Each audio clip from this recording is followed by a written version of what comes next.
Students, मैं आपके साथ हूँ प्रैक्टिस सेट 38 को लेकर। अभी ये जो प्रैक्टिस सेट है इनवर्स प्रोपोर्शन से रिलेटेड है। सो इनवर्स प्रोपोर्शन क्या होता है आपको एग्जांपल एक्सप्लेन करूँगी ना, तब आपको समझ में आ जाएगा। डायरेक्ट प्रोपोर्शन होता है ना, उससे अपोजिट वाला होता है इनवर्स प्रोपोर्शन। अभी देखो क्वेश्चन फर्स्ट है 5 workers take 12 days to feed how many days will 6 workers take and 6 worker कितना टाइम लेंगे, how many will 15 takes. Question क्या दिया है पहले समझो, बाद में आपको सॉल्व करना इजी जाएगा। पहले क्या दिया है, 5 वर्कर जो है फील्ड में वीड करना यानी कि जो ग्रास होता है उसको काटने का जो काम है वो 5 वर्कर 12 डेज में करते हैं। 5 वर्कर्स है वो 12 डेज में करते हैं। How many days would 6 worker takes. अभी देखो 5 वर्कर है वो 12 डेज में करते हैं, तो 6 वर्कर को कितना टाइम लगेगा। 12 डेज से तो कम टाइम ही लगेगा ना, 12 डेज तो नहीं लगेंगे, कम टाइम लगेगा। यहाँ पे हो क्या रहा है, वर्कर अगर हमने ज़्यादा बढ़ा दिए तो हमारा काम कम डेज में फिनिश हो जाएगा, है कि नहीं। सो यही है इनवर्स प्रोपोर्शन, है कि नहीं। सो यहाँ पे क्या दिया है, कम डेज लगेंगे, कितने लगेंगे वो हमें निकालना है। उसकी जो मेथड है एग्जांपल सॉल्व करने की वो हमें कौन सी यूज़ करनी है, इनवर्स प्रोपोर्शन। अभी देखो और फिर क्या पूछा है, 6 वर्कर कितना टाइम लेंगे वो भी हमें निकालना है, और 15 वर्कर कितना टाइम लेंगे वो ऑब्वियसली। अभी देखो 6 जो 5 वर्कर है 12 डेज लेंगे, 6 वर्कर है 12 से कम टाइम यानी कि 12 से कम डेज लेंगे। 15 वर्कर है ज़्यादा वर्कर हो गए तो उनके लिए टाइम इससे भी कम लगेगा, है कि नहीं। 6 से भी कम टाइम लग जाएगा। 6 वर्कर है सपोज यहाँ पे 10 डेज ले लेंगे, 15 वर्कर्स है तो शायद 6 डेज ले लेंगे। सो यानी कि यहाँ पे क्या हो रहा है, वर्कर अगर हमने बढ़ा दिए, पहले 5 लिए थे उसके बाद में 6 लिए, 15 लिए, उसके बाद में हमने क्या किया, डेज जो है डेज क्या लगेंगे, कम लगेंगे। वर्कर बढ़ा दिए तो डेज कम लगेंगे। ये एग्जाम्पल है इनवर्स प्रोपोर्शन से रिलेटेड। अभी देखो सॉल्व करते टाइम आपको लिखना कैसे है, let the number of days for 6 worker and 15 workers be X and Y respectively. 6 worker के लिए एक्स डेज लगेंगे एंड 15 वर्कर्स के लिए वाई डेज लगेगी। हमने क्या कर दिया है, कंसिडर किया है कि नहीं। उसकी वैल्यू हमें निकालनी है। वैल्यू निकालने के लिए तो वो कुछ ना कुछ कंसिडर करना पड़ता है ना। तो हमने क्या किया, 6 वर्कर एक्स डेज लेंगे एंड 15 वर्कर्स वाई डेज लेंगे, ये हमने कंसिडर किया। अभी सॉल्व करेंगे। सॉल्व करते टाइम आपको workers 5 workers 6 worker and 15 workers days कितने लेंगे, 5 वर्कर्स 12 डेज लेंगे, 6 वर्कर कितने डेज लेंगे एंड 15 वर्कर कितने डेज लेंगे, ये निकालना। इसलिए यहाँ पे क्वेश्चन मार्क लिखा है। उसके बाद में हाँ लिखना क्या है, if workers are more days required is less, hence it is an inverse proportion. If worker are more days required is less, worker ज़्यादा है तो वो कम टाइम लेंगे वर्क फिनिश करने के लिए, hence it is an inverse proportion. ये लिखना है हमें, okay. So product of number of workers and number of days is constant. Number of days and number of worker का जो प्रोडक्ट है वो क्या है, कांस्टेंट है। सो यहाँ पे देखो 5 इंटू 12, 5 वर्कर 12 डेज लेंगे equal to 6 worker X days लेंगे, है कि नहीं। अभी सॉल्व करते हैं। 5 12 जा 60 और एक 6 इंटू एक्स 6x हो गया, ओके। अभी एक्स की वैल्यू हमें निकालनी है तो हम क्या करेंगे, 6 को इस साइड में शिफ्ट करेंगे। सो यहाँ पे ये मल्टीप्लाई है एक्स के साथ, वहाँ जाकर क्या हो जाएगा, डिवाइड हो जाएगा। सो आंसर में क्या आएगा, 60 divided by 6, 60 divided by 6 equal to X. यहाँ पे देखो 6 1 जा 6, 6 1 जा 6 और ये 0 एज इट इज। यहाँ पे क्या आ गया, ऊपर आ गया 10, वो नीचे आ गया 1। So 10 by 1 means what, only 10। So 10 equal to X means what, X की वैल्यू क्या आ गई, 10 आ। यानी कि 6 जो वर्कर है 10 डेज लेंगे वर्क फिनिश करने के लिए, ओके। 5 वर्कर 12 डेज लेंगे तो 15 वर्कर वाई डेज लेंगे, ये हमने कंसिडर किया है। अभी 5 12 जा 60, यहाँ पे 60 आ गया है। 15 इंटू वाई 50 वाई। अभी वाई की वैल्यू निकालनी है, 15 को हम उधर शिफ्ट कर देते हैं तो 60 डिवाइड बाई 15। सो 15 1 जा 15, 15 4 जा 60, 15 1 जा 15, 15 4 जा 60, ऊपर 4 नीचे 1 आ गया। So 4 by 1 means what, only 4। So 4 equal to Y means what, Y की वैल्यू क्या आ गई है, 4 आ गई है। इसका मतलब क्या है, 5 वर्कर 12 डेज लेंगे, 6 वर्कर 10 डेज लेंगे एंड 15 वर्कर 4 डेज लेंगे वर्क फिनिश करने के लिए। ओके, सो यही है इनवर्स प्रोपोर्शन। ज़्यादा कुछ डिफिकल्ट नहीं है। आपको अगर समझ में नहीं आया तो फिर से देखो, अच्छे से समझ में आ जाएगा ये। अभी वर्ड में आंसर कैसे लिखोगे? If workers are 6 then 10 days are required and if workers are 15 then days required are 4। Okay, हमारा सेकंड क्वेश्चन क्या है? Mohan Rao took 10 days to finish a book reading 40 pages every day. Mohan Rao 10 days ले रहा है book finish करने के लिए, और वो क्या बुक 10 डेज में फिनिश होगा, पर हर डे कितना पेजेस रीड कर रहा है? 40 पेजेस रीड कर रहा है। How many pages must be, यहाँ पे देखो नेक्स्ट क्या पूछा है, how many pages must be read in a day to finish it in 8 days. So उसको कितने पेजेस रीड करने पड़ेंगे तब उसकी जो बुक है 8 डेज में फिनिश हो जाएगी, ये हमें निकालना है। So reading more pages every day book can be finish in less number of days. अगर वो ज़्यादा पेजेस रीड करेगा एक डेज में, सो वो उसकी बुक जो है जल्दी फिनिश हो जाएगी। सो यहाँ पे दिया क्या है? इनवर्स प्रोपोर्शन का एग्जांपल है। जैसे जैसे हम ज़्यादा पेजेस रीड करेंगे बुक जल्दी फिनिश हो जाएगी, कम पेजेस रीड करेंगे तो बुक फिनिश होने के लिए ज़्यादा टाइम लगेगा। सो ये क्या है? एक दूसरे की क्या है? इनवर्स प्रोपोर्शन है, यानी कि एक बढ़ेगा तो एक घटेगा, एक घटेगा तो एक बढ़ जाएगा। इसको बोलते हैं इनवर्स प्रोपोर्शन। अभी देखो सॉल्व करते टाइम आपको लिखना कैसे है। ये reading more pages every day book can be finish in less number of days, ये तो लिखना ही है। उसके बाद क्या लिखना है? It is in inverse proportion. Inverse proportion ये नाम आना ही चाहिए। अभी देखो late the number of pages must be read x. वो कितना पेजेस रीड कर रहा है? हमने क्या कंसिडर किए? एक्स पेजेस रीड कर रहे हैं, उसकी वैल्यू निकालनी है। ओके, वो आएगी कि वो अगर 8 डेज में फिनिश करना है तो कितने पेजेस उसको रीड करने के लिए करने पड़ेंगे, वो है वैल्यू है एक्स। अभी देखो नंबर ऑफ पेजेस 40 पेजेस है, 40 पेजेस रीड करेगा तो बुक 10 डेज में फिनिश हो जाएगी। सो एक्स पेजेस रीड करेगा तो बुक 8 डेज में फिनिश हो जाएगी। सो एक्स की वैल्यू हमें निकालनी है। सो देखो 8 डेज में फिनिश करना है तो x number of pages read करने पड़ेंगे इक्वल टू 40 पेजेस रीड कर रहा है तो 10 डेज में बुक फिनिश हो रही है। सो ये क्या करते हैं? हम ऐसे लिखते हैं। ओके, ये जो 40 है ये यहाँ पे लिखा तो भी चलेगा, बाद में आपने x इंटू एक्स लिखा तो भी चलेगा। अभी देखो आप यहाँ पे x की वैल्यू निकालनी है। सो x यहाँ पे रखना है, 8 को उस साइड में शिफ्ट करना है। यहाँ पे ये मल्टीप्लाई है, वहाँ जाकर क्या हो जाएगा? डिवाइड हो जाएगा।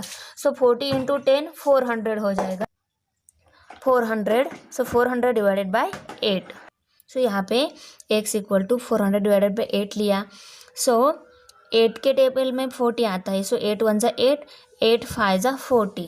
देखो 8 1 जा 8, 8 5 जा 40। सो यहाँ पे 5 और ये 0 रिमेनिंग है, ये 50 हो गए। So 50 divided by 1 means what? Only 50। So x equal to 50 pages आ गए। ओके, सो मोहन राव को हर डेज कितने पेजेस रीड करने पड़ेंगे? 50 पेजेस रीड करने पड़ेंगे। So Mohan Rao should read 50 pages every day. Okay. अभी क्वेश्चन नंबर 3 क्या है? Mary cycle at 6 kilometre per hour. Mary की साइकिल की स्पीड कितनी है? 6 किलोमीटर पर हावर है। How long will she take to reach her aunt house which is 12 kilometres away. वो उसकी आंट के हाउस। सो यहाँ पे क्या है? मैरी जो है उसकी साइकिल की स्पीड 1 किलोमीटर पर हावर, 1 हावर में 6 किलोमीटर जाती है। सो उसकी आंट का जो हाउस है वो 12 किलोमीटर अवे है। सो उसको कितना टाइम लगेगा? 2 हावर्स लगेंगे। 1 हावर में 6 किलोमीटर जाता है, सो 12 किलोमीटर जाने के लिए 2 हावर तो लग ही जाएंगे। So if she cycles at a speed of 4 kilometre per हावर, उसकी साइकिल की स्पीड कम हो गई है, 4 किलोमीटर पर हावर ही हो गई है। How long would she takes. So वो कितना टाइम लेगी? सो ये हमें निकालना है। सो यहाँ पे क्या है? 6 किलोमीटर था तो 6 किलोमीटर पर हावर उसकी साइकिल की स्पीड थी। वो क्या कर रही थी? 12 किलोमीटर जो उसका आंटी का हाउस है वो, यहाँ पे एग्जाम्पल अच्छे समझ लो। यहाँ पे बोला क्या गया है?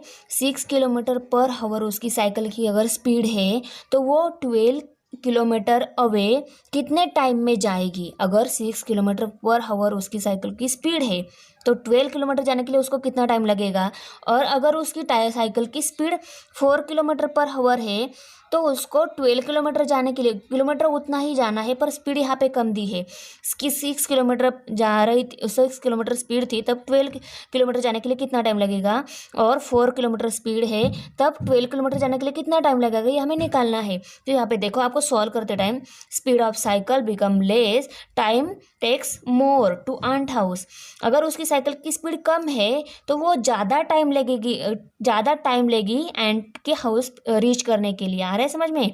Speed of cycle become less, time takes to aunt house will be more, takes more to time aunt house. It is inverse proportion. ये क्या है, इनवर्स प्रोपोर्शन है। प्रोडक्ट रिमेन्स कांस्टेंट, इसमें प्रोडक्ट क्या रहता है, कांस्टेंट रहता है। सो फॉर्मूला क्या है, speed into time equal to distance. यहाँ पे हमें दिया क्या है, यहाँ पे हमें डिस्टेंस दिया है और स्पीड दिया है, हमें टाइम निकालना है कितना टाइम लगेगा। ओके, सो फर्स्ट इसमें क्या दिया है, 6 किलोमीटर पर हावर। ये क्या है, उसकी साइकिल की स्पीड है। स्पीड पहले क्या दी है, 6 किलोमीटर पर हावर। टाइम निकालना है और डिस्टेंस कितना है, 12 किलोमीटर पर हावर। ये फॉर्मूला ये कभी चेंज नहीं होगा। Speed into time equal to distance. भले हमें टाइम निकालना हो, स्पीड निकालना हो और डिस्टेंस किसी की भी वैल्यू निकालनी हो, ये फॉर्मूला ऐसा ही रहेगा। उसमें हमें जो जो वैल्यूज दी है, तो यहाँ पे देखो स्पीड की वैल्यू पुट कर दी, डिस्टेंस पुट कर दिया, टाइम निकालना है तो टाइम के साथ यहाँ पे स्पीड भी दिया है वैल्यूज़। ये वैल्यूज़ हम एक साइड में शिफ्ट करते हैं, टाइम एक साइड में रहेगा। So time equal to 12 divided by 6। यहाँ पे ये 12, ये 6 जो है टाइम के साथ मल्टीप्लिकेशन के फॉर्म में, अगर उसको उधर शिफ्ट कर दिया वो क्या हो जाएगा, डिवाइड हो जाएगा। 12 divided by 6 equal to 2 hours. 6 1 जा 6, 6 2 जा 12, 6 1 जा 6, 6 2 जा 12। ओके, 6 के टेबल में 6 1 नंबर पे है, 6 के टेबल में 12 जो है 2 नंबर पे है, नंबर लिखना है हमें। सो यहाँ पे 2/1 इक्वल टू 2 आवर्स आ गए। ओके, सो यहाँ पे time equal to 2/1 means what, only 2। Denominator में जो 1 रहता है वो हम कंसिडर नहीं करते, सो ओनली 2 है। सो 2 आवर्स क्या लगेगा, टाइम लगेगा। एंड 4 इंटू टाइम, यहाँ पे सेकंड जो स्पीड दी है वो 4 किलोमीटर है और टाइम निकालना है हमें, और डिस्टेंस उतना ही है, 12 किलोमीटर ही है। सो टाइम निकालना है तो टाइम यहाँ पे 4 को हमने उधर शिफ्ट कर दिया, यहाँ पे मल्टीप्लाई था, वहाँ जाकर क्या हो जाएगा, डिवाइड हो जाएगा। So time equal to 12 divided by 4 equal to कितना आ गया, 3 आवर्स। ओके, यहाँ पे क्या है, 3 आवर्स है। ये मल्टीप्लाई नहीं आएगा इधर, 12 divided by 4 equal to 3 hours. So 3 कैसे आ गया, 4 1 जा 4, 4 के टेबल में 4 1 नंबर 4 के टेबल में 12 जो है 3 नंबर पे है। So 3/1 means what, only 3। So 3 hour क्या आ गया, आंसर आ गया। सो यहाँ पे देखो, Mary takes 2 hours to reach aunt house at a speed of 6 kilometre per hour and 3 hours if she cycles at a speed of 4 kilometre per hour. Okay, question number 4 है, the stock of grain in a government warehouse last 30 days for 4000 peoples. How many days will it last for 6000 peoples. So answer, यहाँ पे question क्या दिया है, government stock house में, government का जो stock house है उसमें क्या दिया है, 13 days के लिए 4000 पीपल के लिए यहाँ पे ग्रेन है, एक ही नहीं, 13 days के लिए 4000 पीपल के लिए ग्रेन है। So how many days will it at least for 6000 people. So यहाँ पे 6000 पीपल्स के लिए कितने डेज जाएगा, ये हमें निकालना है। 30 days है 4000 पीपल के लिए, सो 6000 पीपल के लिए ऑब्वियसली कम डेज जाएगा वो ग्रेन। सो यहाँ पे देखो, सॉल्व करते टाइम हम क्या लिखेंगे, answer, if the men are more the stock of the grain will be last for less number. So last जो ग्रेन है, अब देखो हमें एक बोरी हमने क्या दिया है, ग्रेन लिया है। सो वो हमें सपोज 2 पीपल्स को 1 महीना जाता है, एक बोरी जो ग्रेन है 2 पीपल्स को 1 महीना जाता है, सपोज हमने कंसिडर किया है। सो 2 बोरी जो है 1 पीपल को, एक ही बोरी जो है तो 1 पीपल को कितना टाइम जाएगा, ज़्यादा ही टाइम जाएगा ना। तो ये क्या है, अपोजिट है। एक हमने बढ़ा दी तो एक क्या हो जाती है, घट जाती है। सो इसको बोलते हैं इनवर्स प्रोपोर्शन। सो सॉल्व करते टाइम देखो, if the men are more than stock of the grain will at least for less number, it is inverse proportion. Number of men into number of days equal to constant.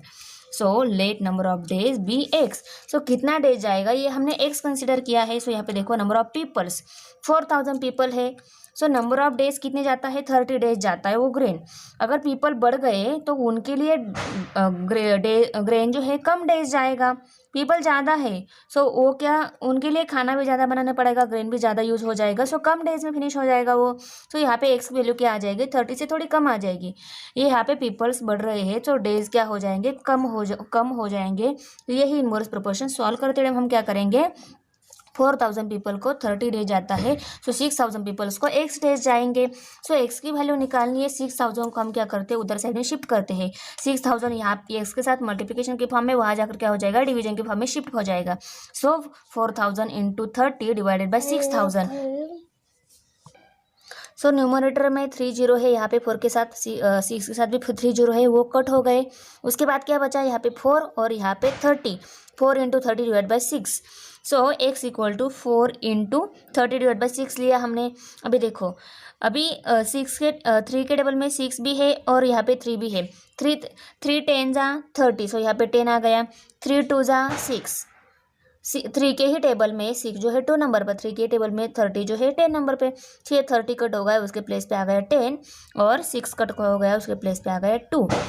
ये जो number है, दोनों भी number एक ही table में आने चाहिए और वो कट करके हम क्या कर लिखते हैं, उसका नंबर लिखते हैं। वो उसी टेबल में कौन से नंबर पे आता है वो लिखना है हमें। कौन से टेबल में आता है ये जरूरी नहीं है, पर एक ही टेबल में आना चाहिए और कौन से नंबर पे आते हैं वो लिखते हैं हम। सो यहाँ पे डिवीजन है एक्चुअली, आपको अगर पता है तो अच्छी बात है, अगर नहीं पता सो ये ऐसे शॉर्ट ट्रिक है सॉल्व करती। ओके, सो यहाँ पे क्या बचा अभी, 4 इंटू 10 और नीचे क्या है 2। सो 4 इंटू 10 डिवाइड बाई 2। अभी 2 के टेबल में 10 भी है। सो 2 के टेबल में 2 है 1 नंबर पर और 2 के टेबल में 10 है 5 नंबर पर। सो यहाँ पे 5 आ गया, यहाँ पे 1 आ गया। 4 इंटू 5 डिवाइडेड बाई 1। सो 4 5 जा 20, 4 5 जा 20। और यहाँ पे डिनोमिनेटर में 1 कंसिडर नहीं करते, सिर्फ न्यूमरेटर ही कंसिडर करते हैं। जब डिनोमिनेटर 1 है तब नहीं कंसिडर करते, अगर कुछ 1 से ज़्यादा वैल्यू है तब कंसिडर करते हैं। तो यहाँ पे 1 है, उसको निगलेक्ट कर दिया। 4 इंटू 5 इक्वल टू 20। 4 5 जा 20। सो एक्स वैल्यू क्या आ गई, 20 आ गई। सो ये थी हमारी वीडियो। आपको कैसी लगी, अच्छी लगी तो लाइक करना, अपने मेरे साथ शेयर करना, हमारे चैनल को सब्सक्राइब जरूर करना। मिलते हैं नेक्स्ट वीडियो में, नेक्स्ट। बाय।